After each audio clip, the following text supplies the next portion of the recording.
Opening the center for swift piece development, this pawn push immediately stakes a claim in the heart of the board. Contesting the center symmetrically immediately, establishing a pawn barrier and opening lines for the king's bishop. Instantly sharpening the central tension, this knight advances to pressure black's pawn, dictating early piece activity. Developing the knight to a central square, this piece now defends the pawn and prepares for potential counterplay, a classic response. Instantly developing a piece while threatening the knight guarding the e-pawn, this move initiates the Ruy-Lopez, a rich positional struggle. Demanding a choice from the bishop, this pawn advance questions its continued influence on the center and prepares to potentially drive it away. Maintaining the bishop's diagonal pressure on the knight, preparing castling and future kingside play. Developing the knight here ignites immediate central counterplay and prepares to challenge white's aggressive bishop. Securing the monarch amidst the early skirmish is paramount. This castling clears the way for further development and defends the king's sanctuary. Prioritizing development, black neatly unpins the knight and prepares for castling, a sensible step in this common Ruy-Lopez setup. Relocating the rook to the open file opens up attacking possibilities and prepares for a central pawn push, while reinforcing the kingside defense. Pushing this pawn aggressively challenges white's bishop immediately, aiming to gain space on the queen side and potentially dislodge the bishop from its influential diagonal, a bold initiative that could spark a sharp middle-game battle.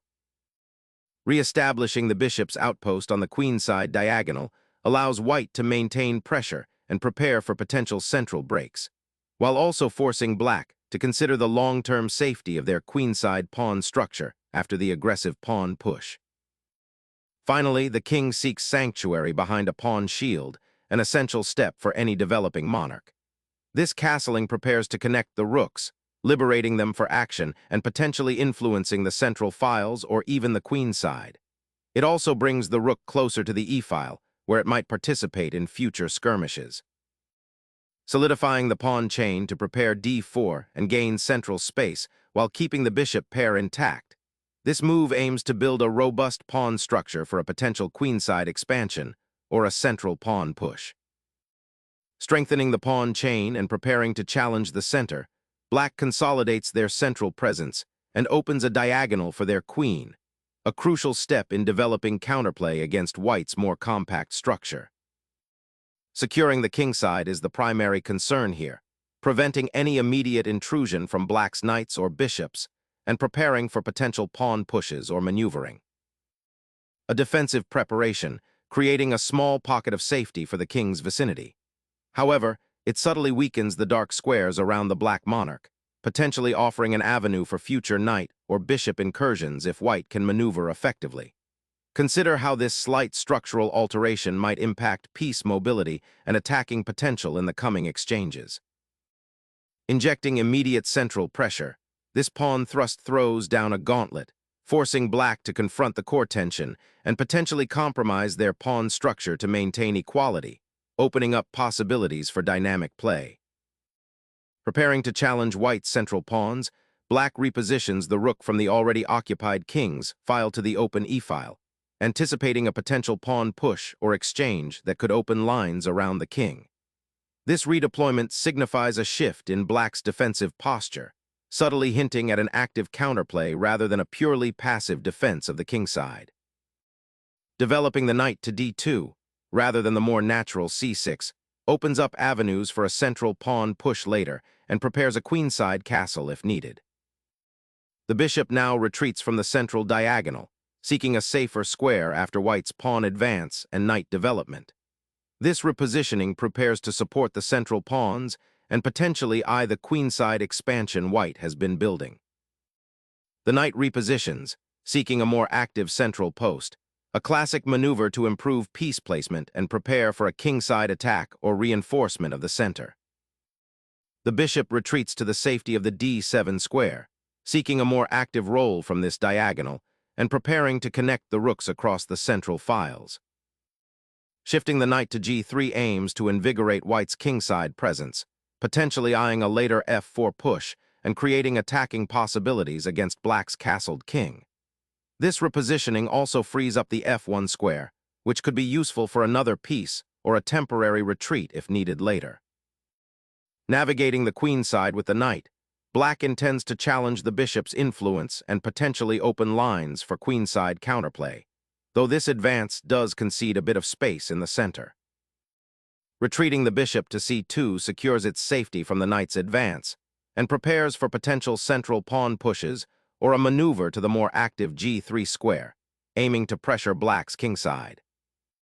Challenging the center immediately, Black aims to disrupt White's pawn structure and open lines for their pieces, particularly the queen and dark-squared bishop, potentially targeting White's somewhat exposed kingside. Solidifying the queenside pawn structure, this maneuver aims to prevent Black's active knight from further infiltrating and potentially disrupting White's pieces on the queenside, while also opening a diagonal for the bishop if it later retreats. Reshaping the knight's position to pressure White's center and prepare for further pawn advances on the queenside offers Black a more dynamic prospect. Preparing to expand on the queenside, White repositions their bishop to a square where it controls the a7-g1 diagonal and supports potential pawn pushes later.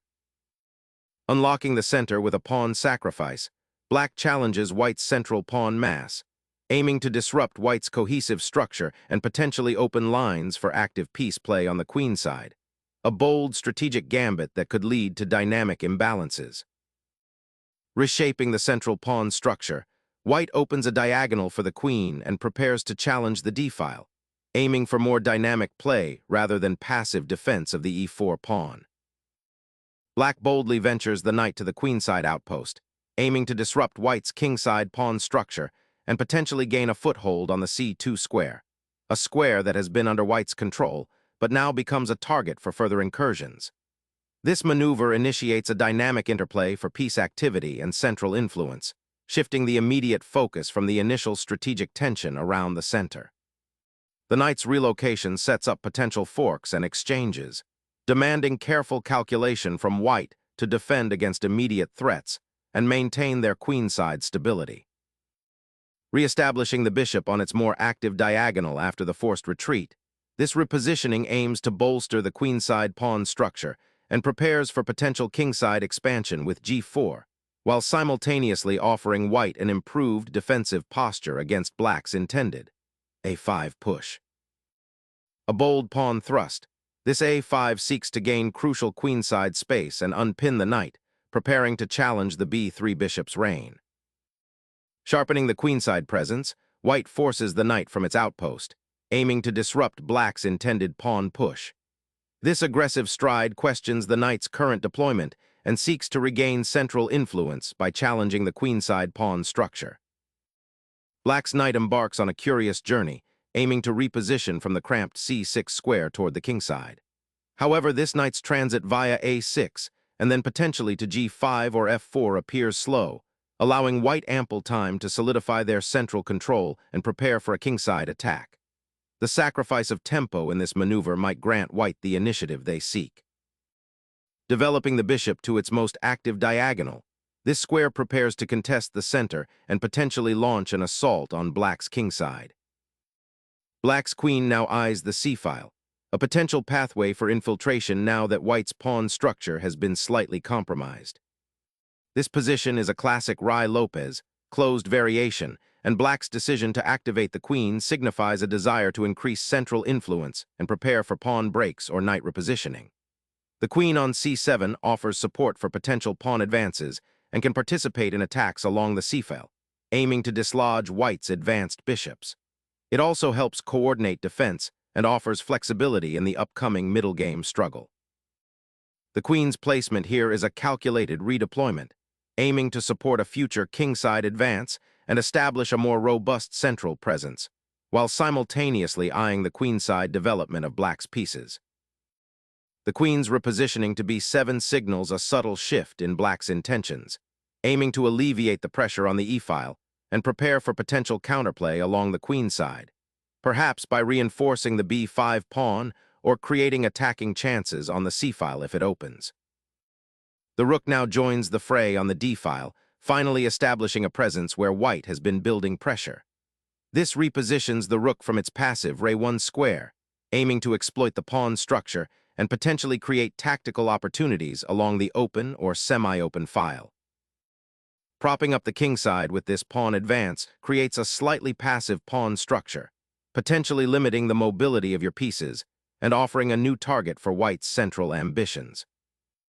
White reorganizes the queen to a more central, active square, creating potential threats on the queenside and offering better support for a future kingside attack. Here's why this is a considered maneuver. Queen redeployment.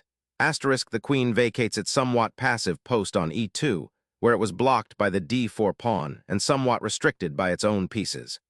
From b2, it gains influence over the c3-h4 diagonal and can eye the queenside pawn structure. Queenside pressure. The queen on b2 is now better positioned to join an assault on black's queenside, particularly if white decides to push pawns like a4 or b4. It also potentially supports a maneuver to bring the knight from f1 into play more effectively. Asterisk, defensive reinforcement. Asterisk, while seemingly attacking, the queen's repositioning also subtly reinforces the queenside defense, making it harder for black to exploit any weaknesses there. Coordination potential. This move sets the stage for future pieces transfers, possibly bringing the rook on a1 into a more active file or allowing the knight on d2 to find a better square. Disrupting black's plans. Asterisk, by shifting its queen, white is proactively responding to black's potential ideas and forcing black to reconsider their own development and attacking intentions. A curious repositioning of the queen to b8, seemingly abandoning the central influence it held on c7, perhaps aiming to prepare for a potential kingside sortie or to connect the rooks more fluidly through the queenside. The bishop retreats, seemingly a loss of tempo, but strategically it prepares to redeploy to a more active diagonal or to defend the queenside should black's pawn storm advance further. It's a subtle repositioning aiming to bolster structural integrity before a potential pawn exchange, or to support a future kingside initiative. Seeking refuge from the central skirmish and potential kingside threats, black's monarch embarks on a defensive repositioning, aiming to find a safer haven behind the pawn chain, away from the open lines that white's queen and rooks are beginning to eye. Exploiting the pawn's isolated status opens lines, creating immediate pressure on black's central structure and forcing a decision regarding the e5 pawn's defense. Embracing the open central files, black seizes the opportunity to liberate their pieces after the exchange. Commentary asterisk. The central pawn structure has been irrevocably altered. With the d4 pawn now gone, black's bishop on f8 finds a more active diagonal, and the e5 pawn is no longer under direct threat. This capture signals a shift towards a more open game, where piece activity and control of the liberated lines will be paramount. Black is now poised to redeploy their knight from b4 to potentially more useful squares, and the queenside pawns, though somewhat passive, are no longer burdened by the immediate central tension. This pawn exchange, while simplifying the immediate position, invites a fresh strategic battle centered on achieving better piece coordination and potentially exploiting the space black has gained on the queenside. The king's safety, while seemingly secure for now with the castling complete on both sides, will become a more relevant factor as the game opens up. Opening the d-file with the knight's sacrifice offers immediate tactical opportunities, but demands careful calculation to ensure the subsequent initiative is well-founded. Initiating a desperate gambit, the rook boldly enters enemy territory, a bold attempt to disrupt white's encroaching central dominance and break free from black's somewhat passive pawn structure. Reclaiming the bishop from its passive square after the pawn exchange on e5, this maneuver prepares to re-engage on the queenside or center, potentially eyeing the d6 pawn or creating future attacking possibilities by swinging to g5. It seeks to restore white's initiative after a series of maneuvering moves and aims to activate the piece that was indirectly threatened by black's king positioning. A quiet maneuvering piece, the queen repositions to potentially support a queenside expansion or prepare for a future central breakout, subtly re-evaluating the battlefield after the recent exchanges. Initiating a decisive exchange to seize central initiative, this capture clears the way for enhanced piece activity, aiming to dismantle black's pawn structure and exploit weaknesses around the king. Re-establishing the knight's central presence is a logical response, aiming to contest the otherwise unhindered white queen's influence on the d-file and to prepare for potential counterplay on the king side. Repositioning the knight to a more central square prepares for potential attacks on black's king side. Introducing a new attacker to the central squares, this maneuver aims to disrupt white's queenside pawn structure and potentially open lines for black's rook and queen. Unleashing the knight to a potent central outpost, 30. Nf4 injects immediate dynamism, threatening to exploit black's somewhat passive piece placement and potentially unravel the kingside.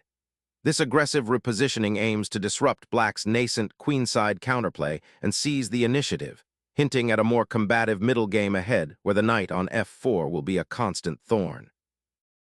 Unleashing the b-pawn creates immediate spatial disruption on the queen side, aiming to pry open lines and potentially destabilize white's pawn structure. Challenging the queenside pawn structure creates immediate instability, forcing black to confront the open lines. Unleashing the bishop towards the queenside, this maneuver aims to disrupt white's pawn structure and potentially open lines for black's pieces on that flank, although it temporarily concedes control of the d-file. The knight lunges forward, seizing a central outpost and challenging black's coordination, aiming to disrupt the bishop's influence and potentially open lines for an assault on the kingside. Challenging the centralized knight, this maneuver initiates a complex positional struggle, seeking to disrupt white's pawn structure and potentially open lines towards the enemy king. Harnessing the dark-squared bishop to its fullest, white aims to disrupt black's piece coordination and potentially exploit the weaknesses that have begun to appear around the black king. This maneuver is not just about placing the bishop. It's about creating future attacking possibilities by indirectly pressuring the central pawns and aiming to control key diagonals that black has neglected to adequately defend. Initiating a sortie with the knight towards the kingside, this maneuver seeks to exploit the potential weakness on g6 now that the pawn has advanced, and aims to reposition the knight to a more active square, possibly f4 or even g5, to exert pressure on white's king's safety. Consolidating its influence, the bishop repositions to oversee the central dark squares and prepare for potential kingside advances, or simply to offer support where needed most. Reclaiming space on the kingside and preparing to contest the central files, this maneuver skillfully aims to redeploy the knight to more active squares, potentially supporting advances in the center or challenging white's piece activity. Bringing the bishop back to its central post aims to reinforce the pawn chain and potentially exploit weaknesses on the queen side, though it does cede a bit of central influence after the recent exchanges. Refocusing the rook's power to the center after white's bishop retreated opens up the e-file for potential future exchanges, and more importantly, aims to support a dynamic advance of the g-pawn, which might then threaten the recently occupied f4 square. Unlocking the f6 square with the bishop immediately pressures black's queenside pawn structure and prepares to exploit the open lines that may arise. Unleashing a powerful knight to the center aims to disrupt white's solid structure and open up the position, potentially creating opportunities for counterplay along the queen side. A shrewd repositioning, aiming to pivot the queen to a more active square and potentially coordinate with the remaining pieces for an assault on the weakened kingside. Finally bringing the knight back into the fold, aiming to reinforce the d-pawn and potentially reroute to a more active square on the kingside, acknowledging that the previous centralized knight was becoming a target. Re-establishing the bishop's influence along the long diagonal aims to restrict black's pieces and prepare for potential pawn pushes on the queen side, though it does momentarily cede some central control and allows black's knight to advance into a more active square. Black seeks to activate the queen along the 7th rank, eyeing potential pressure on white's king or a swift repositioning to exploit weaknesses in white's pawn structure, all while creating an escape square for the king. Securing the king's escape route on this flank allows white to consider a more assertive approach, perhaps preparing to open lines for greater piece activity. Unlocking the kingside defense with a pawn sacrifice, The bishop now finds a new outlet for pressure on the queen side, disrupting white's rook on the A1 square and potentially opening avenues for further queenside infiltration by black's pieces. Exchanging the bishop for the knight aims to disrupt black's pawn structure and gain control of the central dark squares. A crucial turning point, the king now assumes a far more exposed central position, potentially becoming a significant target in the ensuing complications, requiring careful attention to defensive maneuvers. Re-establishing pressure on the queenside flank by shifting the bishop from the attacked C2 square to the more active B5 outpost. Unburdening the king from the doubled bishop presents a significant positional shift, finally opening lines for the rook that was so effectively tied down. Capturing the bishop on B5 opens the A-file and creates an immediate structural imbalance on the queen side. White now has an isolated pawn on A3, potentially a weakness, but also offering some dynamic possibilities down the newly opened column. Harnessing the newly opened diagonal for the queen, this maneuver aims to dislodge the opposing rook from its commanding central post and prepare a queenside pawn storm. Securing the queenside pawns and opening a path for the rook to enter the game. Initiating a long-awaited repositioning, the knight abandons its defensive post on the C5 square, seeking better prospects further down the board. Initiating a pawn push like this signals a desire to break through the static blockade and create new attacking avenues, potentially opening the e-file for pressure on the black king or disrupting the defender's pawn structure. The king, seeking refuge behind its pawns, now finds itself exposed, a stark contrast to the earlier solid setup. Unleashing a powerful knight fork, white immediately targets the vulnerable black king and exploits the pinned bishop on G7, forcing a significant material concession or further weakening of black's defensive structure. Sacrificing the knight to break open the king's defenses, even at the cost of material, signals a desperate attempt to exploit the exposed monarch and create chaos. The capture opens up the F-file with decisive intent, aiming to exploit the now exposed black king and initiate a powerful attack. Relinquishing the crucial E-file and offering the weakened B-pawn as a sacrifice feels like a desperate attempt to create counterplay on the queen side, but it opens up the D-file for white's rook and further isolates the knight on F8.